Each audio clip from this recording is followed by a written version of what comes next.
اجمل جامی صاحب ایک بار پھر سے ہمارے ساتھ موجود ہیں۔ جامی صاحب، ڈیفینیٹلی پاکستان کا اس وقت بچہ اپنی پاک فوج کے ساتھ کھڑا ہے، اور جس طرح سے یہ کہا جاتا ہے کہ یہ 8 لاکھ فوج نہیں ہے بلکہ 25 کروڑ فوج ہے جس کے ساتھ بھارت کا یہ مقابلہ ہوگا۔ آنے والے چند گھنٹے یقیناً اہم ہیں، اس حوالے سے کیا کہیں گے؟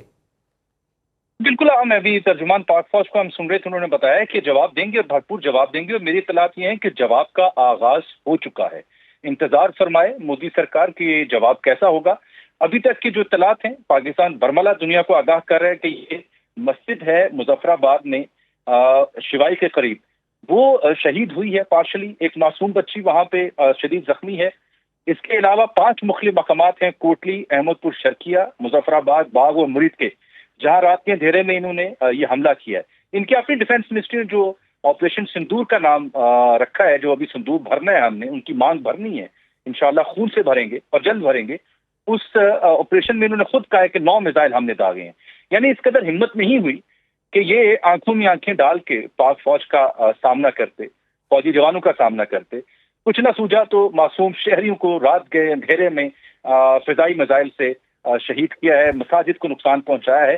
اور میں آپ سے یہ بھی عرض کروں، مظفر آباد آزاد کشمیر میں کئی مدارس اور مساجد جو ہیں وہاں ویسے ہی گرمیوں کی تعطیلات تھیں، اور یہ جو ان کا پروپیگنڈا تھا کہ یہاں پہ دہشت گرد ہیں اور پہلگام کی پلاننگ ان علاقوں میں ہوئی، یہ صرف اپنی جنتا کا پیٹ بھرنے کے لیے، بھوسا بھرنے کے لیے ان کے دماغوں میں جو مودی نے وار مونگرنگ شروع کر رکھی تھی، اس کے لیے عارضی خوشی ہے، بہت عارضی خوشی ہے۔ اس کا جواب جب ملے گا تو یہ خوشی غموں میں بدلے گی، اور ان کا جو سندور ہے اس میں خون کی ہولی کھیلی جائے گی انشاءاللہ۔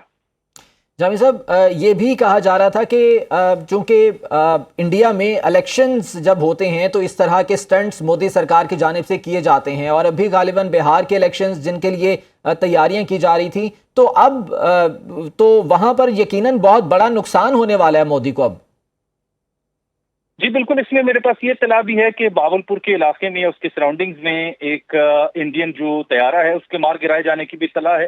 پاکستان کا جواب جو ہے وہ بھی شروع ہو چکا ہے مختلف علاقوں میں۔ بالخصوص پاکستان ان کی طرح نہتے معصوم شہریوں پر حملہ کرنے کی بجائے نہ صرف ان کے علاقوں میں گھس کے انہیں لاک کر کے ٹارگٹ کرے گا، بلکہ ملٹری تنصیبات کو ہٹ کرے گا، جو کہ ایک فوج کی شان ہوا کرتی ہے۔ جہاں تک آپ مودی کا ذکر کر رہے ہیں، بہار میں نومبر میں الیکشن کی وہاں پہ آمد ہے، اور جس طرح کی وہ کھوکھلے نعرے وہاں پہ لگا رہے تھے، اٹ لکس لائک کہ جنتا کو پلیز کرنے کے لیے، کیونکہ مودی دیکھیں 2 طرح سے پھنس چکے تھے۔ جتنے بڑے دعوے انہوں نے پہلگام کے بعد کیے تھے اینٹی پاکستان، اور جو کچھ کر گزرنے کی انہوں نے اعلانات کیے، وہ ہو نہیں پا رہے تھے۔ انٹرنیشنلی بھی اس طرح سے انہیں وہ سپورٹ نہیں مل رہی تھی، ثبوت مانگے جا رہے تھے، ثبوت دینے سے وہ انکار تھے۔ کسی نیوٹرل یا انٹرنیشنل بالکل مختلف پلیٹ فارمز پر جس طرح سے سبکی کا سامنا تھا، وہ انتہائی جو ہے وہ شرمندگی کا باعث بن رہی تھی مودی سرکار کے لیے۔ جامی صاحب ساتھ ہی موجود رہیے گا۔